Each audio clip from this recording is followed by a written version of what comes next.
So good day everyone. Today, let's proceed to discuss the chapter 4, 5, 6, and 7 of Aristotle's philosophy of education.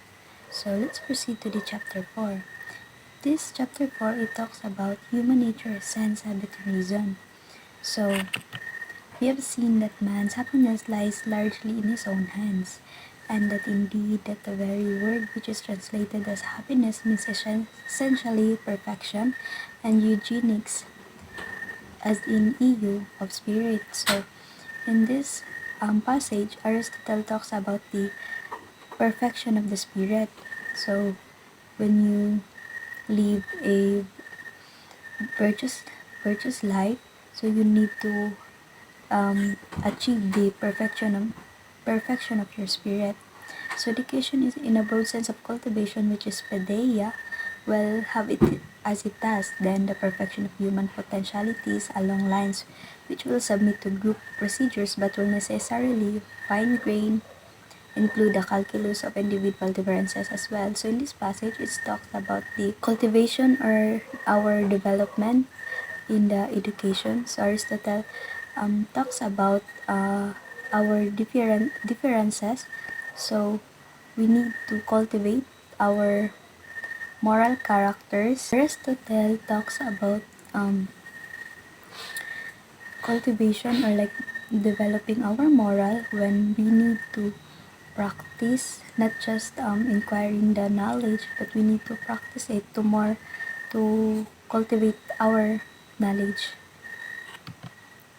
So human nature conduct might be said to main emphasis of the anima and the Nicomachean ethics respectively. Although there is considerable overlap, it is in the anima that we find the classical and by now nearly basis constituting of man as a rational animal. So in this passage, in Aristotle, he talks about the anima, which is talks about we as a human as a rational animals. He talks about that we have the same senses of the animals. We have the same function, like we have the same movement. We reproduce like animals. So Aristotle talks about we as a rational animals. We in and in social insects, we have the same sensation. We feel hunger, we instinct, we reproduce.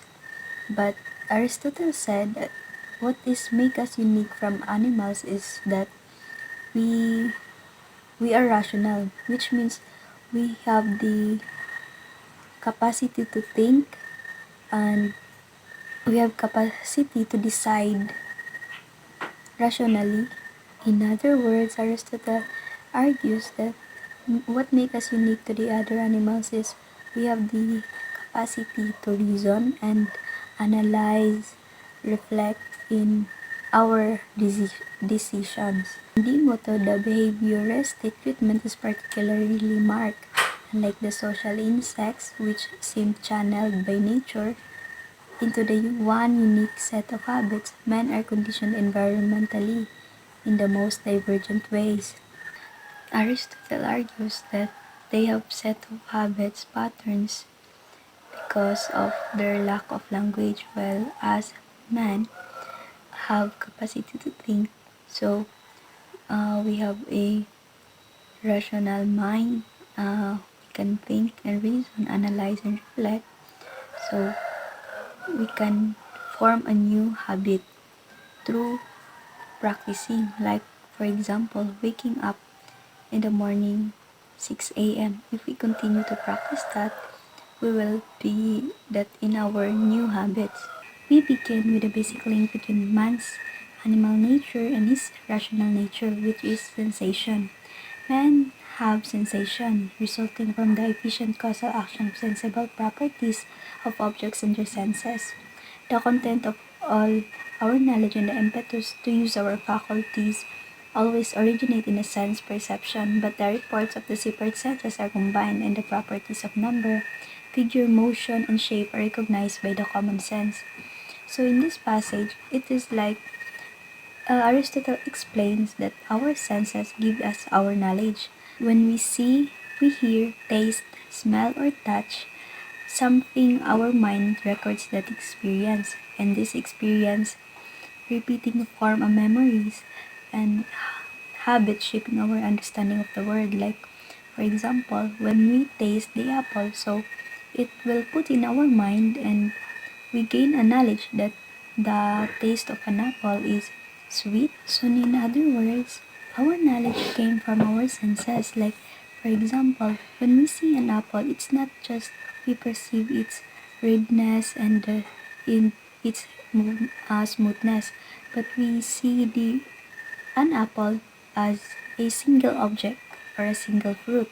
Another example is when we see an ambulance word in the car and we hear the ambulance sound. So it will put in our mind and like in the second time when we hear that sounds again, so um we already know that is the ambulance sound.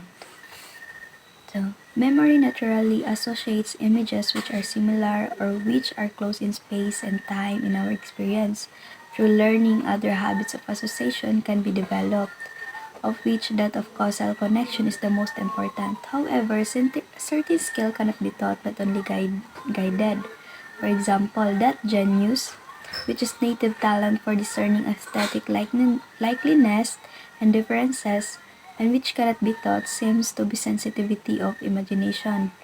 Beyond our memory and imagination, as we move our more solidly into the area of specifically human, man has the capacities of abstraction, discursive thinking, and intellectual institution. So Aristotle argues that there is a certain skill that cannot be taught. Like for example, the artistics, the arts of like you have the natural skill of artistics.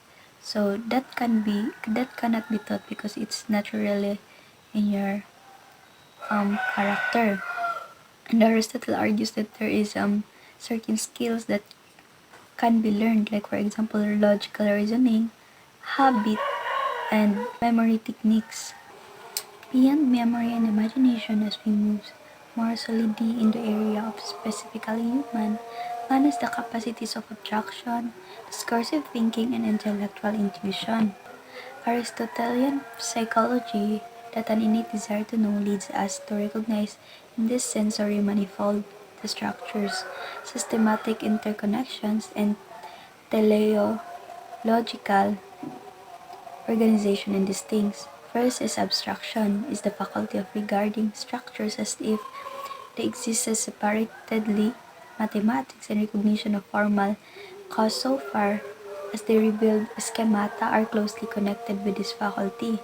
Second is discursive thinking, leads us to order concept and experience into systems of sort we have seen in our previous discussion of the nature of scientific demonstration. And intellectual intuition is the faculty with grasp principles, basics, classifications, and axioms that cannot be demonstrated. So, in other words, Aristotle argues that we have the three main processes to gain knowledge. First is abstraction, which is it tells that we have the ability to recognize the patterns and structures such as math. Next is discursive thinking. This is the logical reasoning that connect the ideas to build our knowledge. The last is intellectual intuition, which the higher level of thought which allow us to grasp a fundamental truth and principle. Next is the specifically human function, the reason why he exists, what he is for, is the development of his rationality, both in practical and intellectual affairs. Rationality is not merely the distinguishing features of humanity. It is the best if happiness, eudaimonia, here is the sense of well-being, is activity in accordance with virtue, arete or excellence. It is the reasonable that it should be the accordance with the highest virtue, and this will be the excellence of the best part of us. So in this passage, Aristotle argues that he asked that what is the man's for, or what is the human's for. That is the final cause. So like in the like octopus, the ink is for their safety or protection. Then Aristotle asked to as a human, what is our purpose? So in our final cause, Aristotle argues that our final cause is to develop rationality. So when we develop our rationality, we gain the eudaimonia, or like the happiness. The happiness is not about pleasure or wealth, but develop our rationality to live virtuously and contentedly.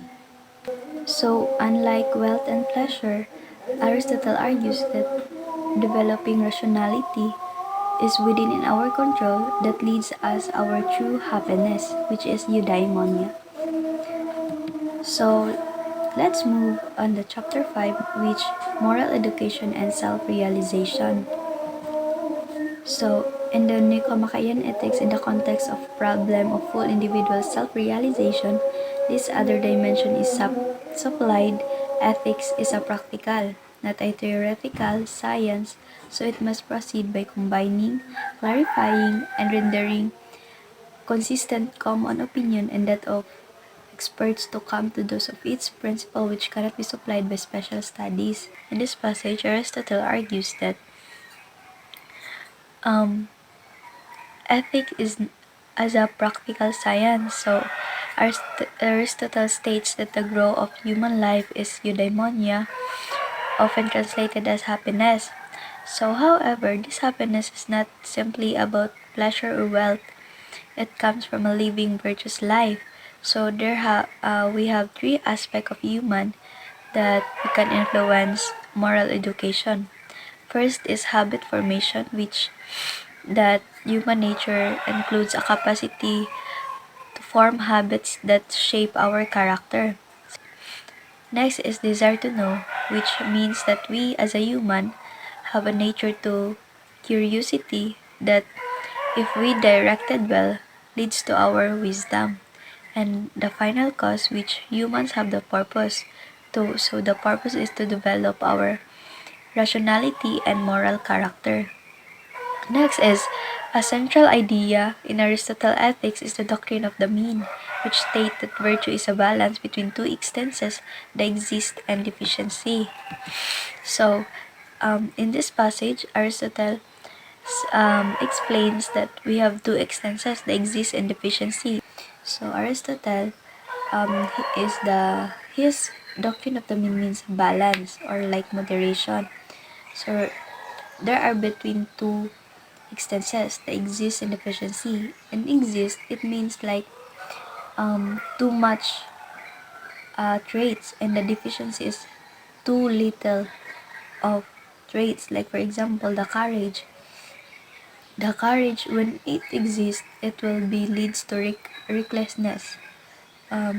Like so much confident that leads to accident. And the deficiency, when little trait, like for example, the courage, when it's too little or like it deficient, it will lead to cowardliness, like lack of confidence. So Aristotle argues that it should be balanced.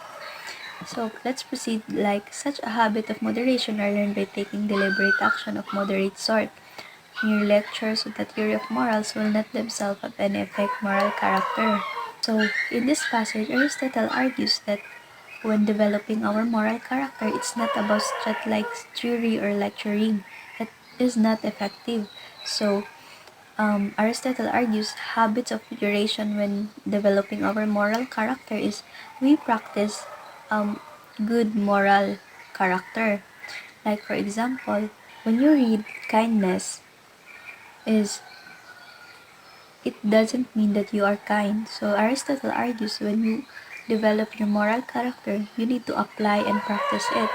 Like um just by reading kindness, you will not be kind. So when you read kindness, you need to apply how to be kind. Like you will repeat that and it will become your moral character. And other example also is when you read honesty. What is honesty? And when you practice honesty, and repeat it eventually, and repeat it, and it become your habit, and it will become your character, and that you are honest. And without self-realization in this domain, happiness is beyond a man's grasp.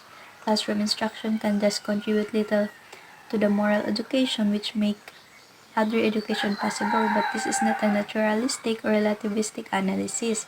It is true that the imagining of ourselves in the places of our fellow citizen is accompanied by pleasure or pain, and this fact depends partly on what other people say about us. Still, pure reason is at work, at least as a goal, insofar as our admiration and pleasure reflect a felt tendency toward natural final causality. So Aristotle emphasized that education is rooted in the nature of human being. He compared human potential to an acorn that naturally develops into an oak tree. In the same way, education guides individual toward their natural goal, which is the moral perfection and the rationality of a person. This development is crucial both for personal fulfillment and for building a just and orderly city-state. While education is a social science, Aristotle warned that it cannot be relied on general principle alone, but must be adapted to human development. So let's proceed to chapter 6, which is Aristotle's curriculum.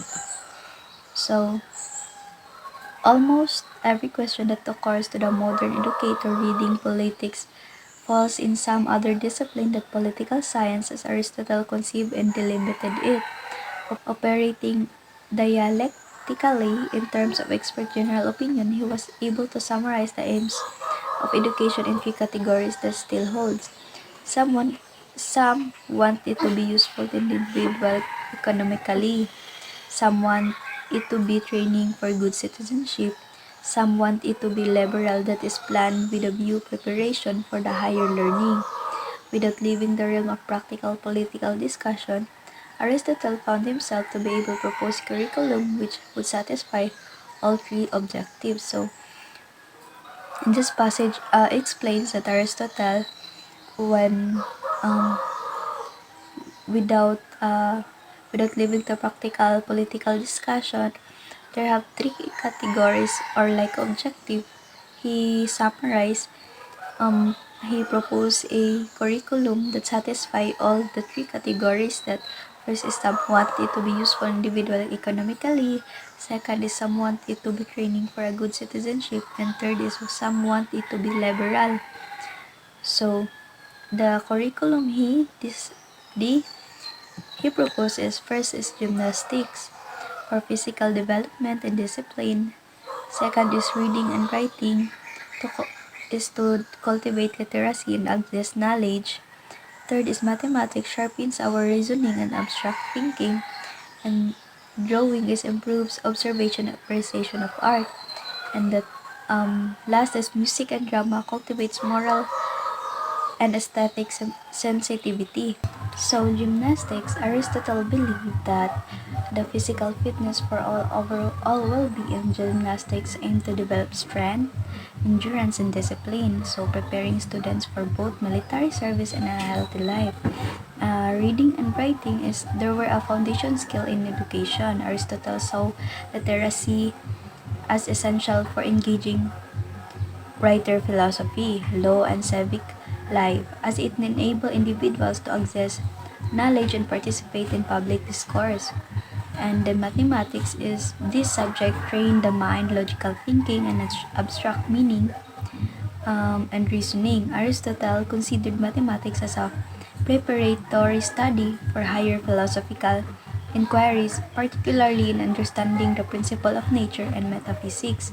In drawing, learning to draw help in developing the observation skill and appreciation of symmetry, form, and proportion. Aristotle saw this as a mean of enhancing perception and artistic understanding.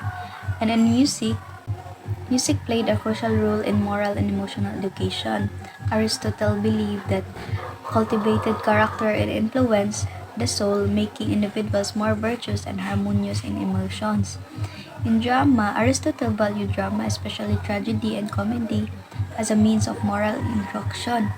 Through dramatic performances, individuals encode experience catharsis, the purification of emotion leading to greater self-awareness and ethical development. So Aristotle defined the inclusion of music education by stating that the true appreciation of an art form requires practical engagement. This motion aligns with modern educational theories that emphasize experiential learning. So, let's proceed to the conclusion, the chapter 7. So, in conclusion, Aristotle values like um, they have the same um, common ground of John Dewey, which like learning through experience. So, Aristotle values that our knowledge comes from our senses when we hear, we touch, or like what the experience of our sense is, we gain knowledge about it. So like according to Aristotle also in conclusion that he values the balance of doctrine in his curriculum when he um, proposed the physical activity, the skills of our mind.